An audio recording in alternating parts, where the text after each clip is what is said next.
Why, hello, ladies and gentlemen. On today's show, the Padres, after all the moves, after all the news, after having the spotlight, they get swept by the dastardly Los Angeles Dodgers, guys. Man, that was disappointing. We're going to be talking about that and more. You know what you're listening to. Let's get on to it. You are Locked On Padres, your daily San Diego Padres podcast. Part of the Locked On Podcast Network, your team every day.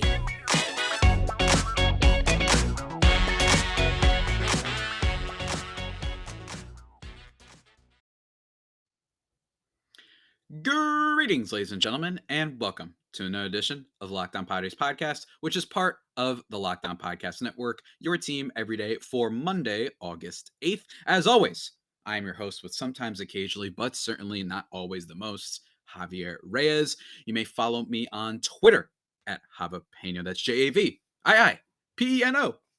BENO.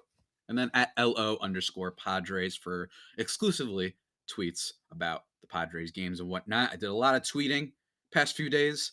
Let me tell you, ever since the Soto deal, didn't do a lot of tweeting this time. Let me tell you, folks, I didn't do it. You know why? Because there wasn't much to tweet. Padres got their buttocks spankety wankety and thrown off a cliff this weekend by the Los Angeles Dodgers, guys. We got to talk about the series. Give the old weekend recap. Been a while since I've done one of these. Not really. I think I did it like last week. But still, let's pretend it's been a while because, folks, you know what else it's been a while since? The Padres beat the damn Dodgers. They have basically had no success against the Dodgers since the second half of 2021. Now, granted, they didn't have a lot of success against anyone in the second half of 2021. But the Dodgers particularly, it's been rough. It's been rough. I think that a lot of this series you can chalk up to, as someone replied to my tweet last night saying, like, look, let's give these guys a minute to play with each other. And I know that baseball is an individualistic sport. I know that it's usually, something that we don't point to, oh, the chemistry has to always be on. But I have to believe that some amount, even if minute, even if marginal, has something to do with the Padres' success with Soto and Drury and no Eric Hosmer anymore and Josh Bell and Josh Hader, like a lot of new things. And not to mention, Eric Hosmer is allegedly, and from what I understand, a really great clubhouse guy. So it does have to be at least worked out a little bit that a lot of new guys playing for each other. They got to learn how to mesh and whatnot. That's totally fine. But even still, with all the hype, with all the momentum, for you to go out and get swept by the Dodgers was really rough. And it wasn't even in a convincing way. Last year, to start off the rivalry against the Padres and Dodgers, they actually put up a decent fight. That's what had the famous diving catch from Mookie Betts, where he dives the ball and then pounds his chest, right? Like, they felt like competitive games and whatnot. You had the game where Profar and Clayton Kershaw got into it. This felt like the Dodgers are saying, oh, please, like, give me a break. Y'all ain't nothing. And the Padres proved that sentiment right, if it is true. In the first game, they lost 8-1 behind a start from Mr. Tony Gonsolin, who I talked about on this podcast as being a guy that, hey, in the future, in the playoffs, we'll see. We'll see if he keeps it up. I think he'll regress a little bit. But Tony Gonsolin, I actually thought was going to be pretty great last year, but clearly he was banged up last year. He's got some decent whiff stuff. Not a whole lot of strikeouts, but this year, 2.3 ERA, whip below 1. Can't argue with that. He goes 5 innings, no earned runs, 3 hits, a walk, and 6 Ks. There was a moment where I thought the Padres had been getting a little bit unlucky with some ground balls maybe not going their way, but especially a hot shot from Juan Soto off the bat that unfortunately went right to the first baseman and doubled up Manny Machado, who was on first. So a little bit of some unlucky things, in my opinion, from the Padres in that first game. Bottom line is you still got to hit more. You got to hit against guys like David Price, who actually, David Price hasn't been that bad this year. 2.7 ERA. His whip is 1.3, but considering he's older and clearly past his prime, not too bad from David Price, but Maranta, Bickford, you got to be able to hit these guys a little bit more. You cannot lose the way you did on that night. Maybe it's, Vince Scully just passed away, so I kind of, shouts to Dodgers fans. It must have been an emotional night, but even still, the Padres get their butts whooped. Basically, nobody does anything in this game. We got 2 strikeouts from Kim, 2 from our boy Jorge Alfaro. We got a couple from Machado as well. But the biggest thing that we have to talk about this game is Sean Manaea, my guy. Look, you all know me. Look at my hair. My hair is crazy. I'm a fan of the fluffy, puffy hair. Heck, I am wearing a shirt that features hair. You see that red stuff? It's not blood. Shout out Cowboy Bebop. If you've seen that show, you know who this is. Smiling lad there. All right. Man, was Sean Manaea bad. He goes 4 innings, allowing 8 earned runs on 10 hits. He somehow manages to strike out 7 despite the amount of hits he gave up. And geez, it was bad from the beginning. I mean, Manaea, look, look, I still stand by my belief that it was a good trade. Let me be very clear. I still like the trade that the Padres made for Sean Manaea. I'm going to stand by that. This is not a take that I'm ashamed of in even the slightest. But it stinks that Hansel Alberto's hitting you, Cody Bellinger's hitting you, Chris Taylor's hitting you. It's like the 3rd inning, and you're getting absolutely clobbered. Sean Manaea currently has an ERA of 4.74 and a whip of 1.32. This is becoming like a Blake Snell thing, right? Like it's becoming really questionable. Even the strikeouts. I mean, he's got a decent strikeout rate, but and I'm not saying this guy is Corbin Burns, but even that side of things hasn't been that impressive. Somehow he gives up all these runs, and this is the most strikeouts he's had in forever, right? In fact, it's the most strikeouts he's had since the Arizona Diamondbacks start on June 29th, which also coincidentally was one of his last great starts. It's just really disappointing. A high 4 ERA, I don't care how many swings and misses you get. I don't care how many strikeouts you get. Bottom line is that's not good, and that's not going to cut it. I still stand by the trade being something that was really smart for the Padres. When Blake Snell goes down at the beginning of the season and Mike Clevenger, it was smart to go out and get a starter, and he was pretty solid at the beginning of the year. And I like Manaea. I think that at best he is capable of having those really dominant starts where he's just getting a lot of swing and misses on that sinker, but he also gives up a lot of hard contact. I wasn't worried because he was the Padres 4 or 5. That's why I stand behind the trade. And that's why I'm not freaking out. Because also Blake Snell has looked a lot better. So for me, this is a case of, dude, you just have to be okay. Right. And if you want to beat the Dodgers and have a better record than some other teams that they're in the race for the playoffs for, just be okay. We're not asking you to be Clayton Kershaw. Heck, we're not even asking you to be Tyler Anderson. We're just asking you to be a middle of the road, decent pitcher because this rotation's stacked at the top. But Manaea hasn't done that. And in fact, someone actually responded to me. Cody, Ghost Runner on third, actually responded to me saying, hey, unfortunately, Manaea always gasses out in August, which is true. And that was something I knew, but I didn't realize how bad it was. Here's Sean Manaea's ERA in August. In August, his August ERA every year of his career. 2016, 3.97. 2017, 9.17. 2018, 4.26. 2019, not applicable. He didn't pitch enough. 2020, 5.06. And 2021, one of his best seasons, 9.9. Wow, that is rough.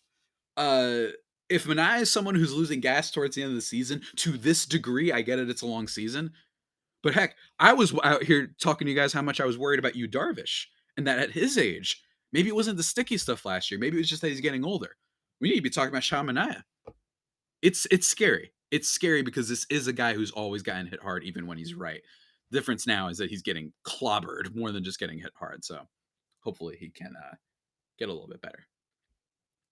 But before we talk about some takeaways from the rest of the series, including a very funny quote from Mr. Manny Machado, our boy, guys, let me take a second to talk to you about finding the right person for the job.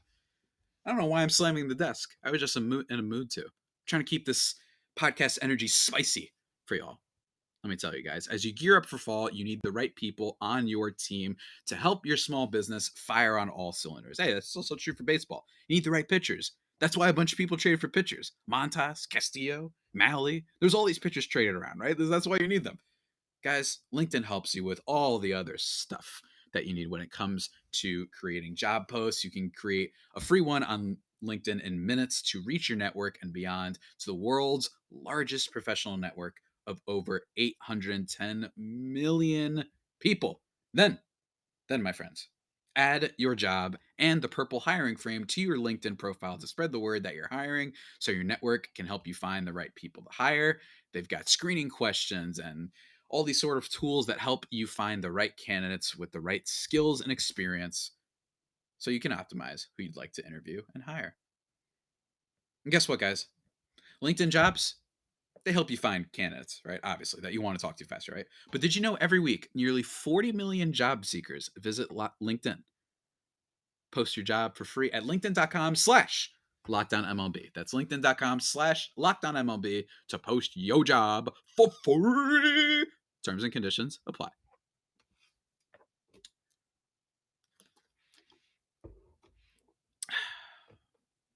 Let's talk about Saturday's game, everybody. Let's talk about Saturday's game. It didn't fare better. And I thought that it was going to fare better. I would actually argue that this one was even worse. The Dodgers won this one 8-3 over the Padres. Again, really, really crummy offensive showing from the team, with the exception of at the beginning, we got excited. Brandon Drury double. Jake Cronenworth gets a ground out that allows the runner to score. And even Will Myers manages to smack a single through the infield. But I have to admit, even when the Padres did score there were some errors and some sort of lucky ground ball plays and sacrifice plays that led to those runs. Right. So even the 3 runs, which is the most they scored in a single game in the series, I felt they got a little bit fortunate, right? They were just not hitting Padres pitching. Soto reaches on an infield single, and it was Gavin Lux's fielding error, actually, to be exact, that led to Josh Bell reaching. So all that considered, yes, Brandon Drury had a nice RBI, who started off his Padres career fairly good so far, I will say. That's not how you want to start, man. That is just a really rough thing to look at when that was really the only way your offense scored. And in terms of the pitching side of things, it was good for a while. Mike Clevenger in this game, 4.2 innings pitched. He gave up 5 earned runs on 7 hits, a walk, and 3 Ks. But that wasn't until later on in the game when he gives up a huge home run to Max Muncy, the troll-looking guy, the guardian of the mine of dwarves looking dude. I don't want to be mean to Max Muncy. I don't really care. But Max Muncy hits a 3-run home run. Then Freddie Freeman, Will Smith, they have some sacrifice ERAs later. There's even a double from Cody Bellinger, who has a big series, actually, including the next game on Sunday when he hit 2 home runs. So Cody Bellinger, if he's hitting you, considering that he's fallen off quite a bit in his career, that's really bad.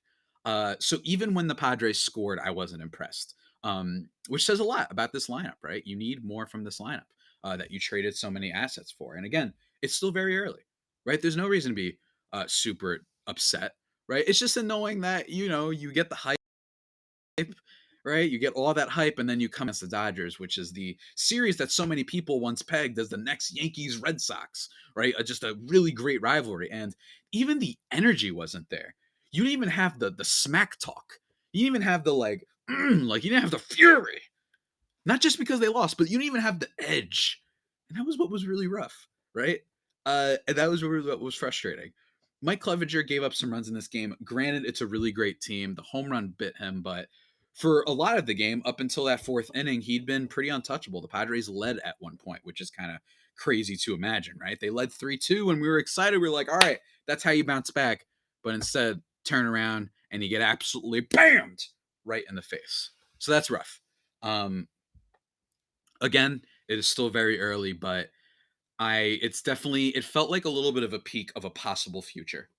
That's how I describe this series. Now, granted, you can look at any series and say that that's a peek behind the curtain into any number of outcomes, but it just looked like specifically these had every Padres number for the most part, and they just couldn't compete, right? They looked kind of like, if you guys watched the White Sox series last year against the Astros, where the White Sox were so much more fun, they're objectively the good guys in the series, right? Padres, objectively the good guys in series. They are the it team. They are wow. They are sex appeal. You know what I mean? They are everything. I don't know why I'm getting into like a marketer, like a Tom Cruise and Tropic Thunder character right now, but the Padres are the it team. The White Sox were last year, and everyone was wondering, yeah, but can they compete with the best? Everyone's wondering the Padres. Yeah, but can they compete with the Mets and the Braves and some of the other good teams, the Brewers and the Cardinals? I think they could absolutely compete with the Brewers and Cardinals. But the Mets, the Braves, and the Dodgers, it's not going to get easier no matter which lineup and especially what pitching you face. So that was what it felt like. It felt like the Padres had one of those series where you went out there and it was like, okay, everybody, slow down just a little bit. The team still has a lot of kinks in the armor to sort of flesh out. And that's what I felt about with this series. Um, Again, it was nice to see though. Rangers, Robert Suarez, Ranger Suarez, that's the guy in the Phillies. Sorry. Robert Suarez makes his return. He gives up an earned run, but also who cares? Nabil Krismat, he gives up 2 runs, although they weren't earned. Adrian Morejon kind of makes an appearance here, who I think could hopefully, for the Padres, be pretty solid as he gets back into the swing of things. So there's not too much to talk about with this game for the most part, aside from the fact the Padres got their butts kicked. Um, I think that Clevenger, again, I think that with this rotation, with Darvish, which with Musgrove, with Clevenger as it currently is, that's kind of the top three. It did feel like you're like, I mean, do we feel great about that if you head into a playoff series and say you have to face Atlanta and you're like, oh my God, they've got Freed, they've even got Charlie Morton who could be pretty good. There's that edge of do the Padres have a starting pitching that's built for the playoffs, which is very different than if you're built for the regular season. That's just my opinion. I could be wrong. Could punch me in the face if you guys want. But then again, when have I ever been wrong? Aside from Trent Grisham, aside from maybe Sean Manaea, aside from the Mike Clevenger trade, right? Like if you take out all the times I was wrong, right? I've always been right. So come on, guys. All right, let's figure this out. They've got time. Padres should have gotten a pitcher. Uh, That's no. It's not that they need a starting pitcher. Like, let's be clear. Do they wish that they had a better one than what they had? Maybe. Do you wish you could swap aces around and whatnot? Maybe. But bottom line is their rotation is still in depth. If the Padres need a starting pitcher, then every damn team needs a starting pitcher, right? Like it's a hard position. You can never have too much pitching. But anyway, guys, before we talk about the last game of the series and close this bad boy out before the Padres go ahead and face those San Francisco Giants, guys, let me talk to you. Say you want to make a little bit of a wager. Say you're feeling lucky. Say you think you're ready to put it all on the line. BetOnline.net, guys, is the fastest and easiest way to check in on all your betting needs. Find all your favorite sports and events at the number one space, the number one place, number one source for odds, lines, and games. Obviously, not just baseball. They've got you on the NFL. You know, that's going to be starting up soon. NFL Football Palooza, right? You've got the NBA and Kevin Durant requesting a trade or either that or I'm fired. I want everyone fired. Either way, right? Like crazy stuff going on there. You got the NHL, combat sports, esports, and even golf. Ladies and gentlemen, BetOnline continues to be the top online resource for all your sports wagering information from live in-game betting, scores, and podcasts. They have you covered. Head to BetOnline today or use your mobile device to learn more about the action happening. BetOnline, where the game starts. Mm-mm-mm. You guys ready to talk about Sunday stinker? Let's do it. In this game, the Padres lose 4-0 behind a pretty good, yet again, Yu Darvish start. He goes 6 in this game. He does give up 7 hits, which, again, it's the Dodgers lineup. It can be rough sometimes. 2 earned runs, no walks, which was really great, and 5 Ks. Again, Darvish's numbers on the year have been very, very good. 3.2 ERA and a whip at exactly 1. He looked good yet again. I think that, yes, there were some scary moments at the beginning of the game for sure with him. You were a little bit concerned about him in the third inning when Cody Bellinger starts hitting home runs off of you. You know it's bad. And then you also have another Cody Bellinger home run later on in the game. But for me, that's just what's going to happen when it feels like there was literally a time, guys. I'm not even, I forgot which inning it was. I forgot which inning it was. Let me see if it was the top of the second, I believe. I think it was the top of the second when Josh Bell grounded out, Brandon Drury fouled out to the catcher, and Jake Cronenworth fouled out to the shortstop. I swear, I went outside to take out the trash and put it on the curb outside my house because we had to get it ready to go to the mail. Right, I had to go back inside real quick, get the keys, go in and put them in the little hole and unlock the box to get the mail. I get the mail. I come back inside, and I swear they're already inside. Was retired. The Padres put so many poor at bats together in this game. They did not make in the slightest. Who, by the way, speaking of always being right, Tyler Anderson was one of the people that I really wanted the Padres to go after this offseason, along with Alex Cobb, who's been a little bit messy, and Alex Wood, who's been a little bit messy. But still, I said I wanted Tyler Anderson. Let me tell you, man. 7 innings in this game. He only gives up 2 hits, no earned runs, a walk, and only 3 strikeouts. Again, he's not a bad pitcher, but for you to look like that against him, I think that's the key. This lineup against Tyler Anderson should not be getting shut out and having these innings where by the time I get back from to my driveway that they're already done. That is what was frustrating. Don't get me wrong. Again, Tyler Anderson, right? Good pitcher. Julio Urias, good pitcher. They have good guys on this team. I respect that.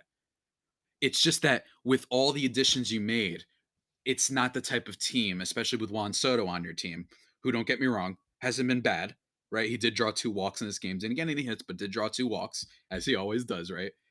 For you to have this, it's pretty rough. Manny didn't really show up for this series. He's quietly been in a bit of a slump, which is forgiven because when you consider just how good he's been all year, a fringe MVP type candidate, especially based on how he finishes. But for the month of July, he hit 202 with a 279 on base, 415 slugging.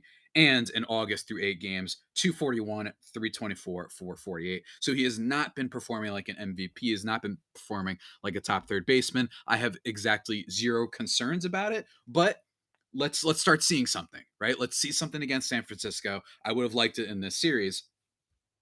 And as Machado was asked about the series and if whether or not they're worried, about the Dodgers and all this stuff and whether or not they could beat the Dodgers, he said, "No way. I'm bleeping Manny Machado. That's who I am. I'm Manny friggin' Machado." Elite quote. And by the way, just tie a little tangent. This is why we do those post game interviews. Yes, the questions can be dumb, like the one to Nick Castellanos. And yes, it is also true that players will close themselves off. So it just kind of has to be this way. I can get on my soapbox about media relations with players and how that whole thing works later. But this is what you live for right here. Manny Machado going out there. I was ready to run through a brick wall. Does it look silly? Obviously. But I don't care. And I don't care if it gets thrown back in our face later. I appreciate him being like showing a little bit of emotion in this. Showed more emotion losing tragically like this than Eric Hosmer ever did, apparently. Just saying. Just saying. Maybe he did. Maybe he did. Don't get me wrong. Emotions can be weird. Everyone processes their losses and grief differently. But damn, Eric Hosmer, I wish I could have seen it once from you. Sheesh. This one instance from Machado is more I've seen from Eric Hosmer in like 5 years. Aside from when he got asked about the trade rumors. That was the only time he got passionate about something and seemed to care. But anyway. Yeah, that's right. I'm still throwing some shots, guys. Because I'm going to be doing an Eric Hosmer episode tomorrow, too. Or Wednesday. Probably Wednesday. So yeah, it was a rough series from that respect. Darvish was solid yet again, so that's really encouraging. But even still, that's kind of the big takeaway from this series is that they didn't seem ready, right? And if at best you can view it as a humbling series, right? They have the Giants upcoming, which don't get me wrong, I won't call a terrible team, but they're certainly not what they were last year, and they're certainly not a team that you should look at as being like, oh no. Then you've got the Washington Nationals, which is a 3 game set that I will be at the Saturday game actually, so that should be fun. Maybe if you guys want me to ask Juan Soto any questions, I will of course do that. So please do send them, guys. You could also send questions whenever at me on Twitter, Javapeno, at LO_Padres. Send podcast reviews. You can send comments in the YouTube, say, hey, this is for a mailbag or whatever. Go ahead and ask stuff. Feel free to do that. They've got the series against the Nationals, and then they've got the Marlins, who, if I'm not mistaken, they just can't hit. Let me tell you, man, the Miami Marlins, they just can't hit. The Nationals can't do anything, and the Marlins can't hit. So that's a series that they did struggle against the Marlins a little bit last year. They got some unlucky umpiring stuff, but even still, they should be able to beat them. Then they have the Nationals again for a 4 game set after that. Then they play Cleveland, who's pretty good. Then the Royals, and then the Giants to close out August, right? So they don't have to worry about some gauntlet upcoming. This is the time to win because next month you've got the Dodgers twice. You've actually got the Dodgers 3 times, my mistake. And then you've also got the Mariners for 2, and you've also got the Cardinals for 3. And even the Rockies aren't too bad, right? I think that the Rockies can be a tough series every now and then. You're playing at Colorado, and then you have one final game against the White Sox. So next month could be a little bit tricky. So you got to start winning now. Show that these additions that you made to the team are not going to be for nothing, and that you're going to go into the playoffs and show the world what San Diego is capable of. I am in such a weird mood today. Let me tell you guys. Um, in terms of other news, that's basically it. I know that some people have been asking me about the bullpen. And again, I've addressed that before. I think that the bullpen with Josh Hader, especially, can be greatly improved. And I also think that in general, their bullpen isn't that bad. So yeah, that's the only interesting thing that happened, right, with the Padres. That's basically it. Oh, wait, that's right. Last thing, guys, Fernando Tatis Jr. began his rehab assignment. How awesome is that? However, before you guys freak out, before you guys are saying, oh my God, he's going to be back, I would temper my expectations based on what we've heard coming out of Padres camp and media that yes, they have begun his rehab assignment, which is great. But Bob Melvin said Sunday that he believes Tatis is on track for a mid-August-ish return. AJ Casaval of MLB.com reporting on that. And considering that Melvin basically hadn't given any timetable before now, I think that we can look at that. But even mid-August, I remember people were saying right after the All-Star break, right? I remember people were saying June. I remember that. They were saying like late June. Well, that didn't happen. Clearly, it didn't progress at a super fast rate, but I know the Padres, they're taking care with him. He had a dumb mistake. I get it, but you gotta monitor this situation well. Hopefully he'll be back soon. But again, since it's not crazy series coming, take your time in AAA, get a little bit of the bat going, get a little bit of that pizzazz going, recover your mojo. Because Tatis, like, it's been a while. I freaking miss the guy. Like, I miss seeing him in the clubhouse and seeing that energy. So hopefully when he comes back, that will really spark the team and really complete the Death Star of a lineup, right? With Profar to top things off as a little appetizer. You know what I mean? He's the guy that he's the hash browns. Maybe you're a biscuit guy. I mean, I have a lot of biscuits lately. Gotta chill out with that. There's zucchini biscuits that I have that are totally fine, but I gotta chill out with the other ones. And then you're probably going to have Juan Soto because he's an on base machine, right? You want to have someone who's going to at least get on base, even if he does have a lot of power. Then who do you have after that? Maybe Fernando Tatis. You could also put Tatis at the top of the lineup. I don't know. It's going to be really fun to see that murderer's row of Tatis, Soto, Machado, right? Not to mention Josh Bell, not to mention Profar, who's pretty good, and not to mention Brandon Drury. So, guys, remember it's still early. You have to keep the faith always, and remember that there's some really tough teams coming up. So, get ready for some fireworks.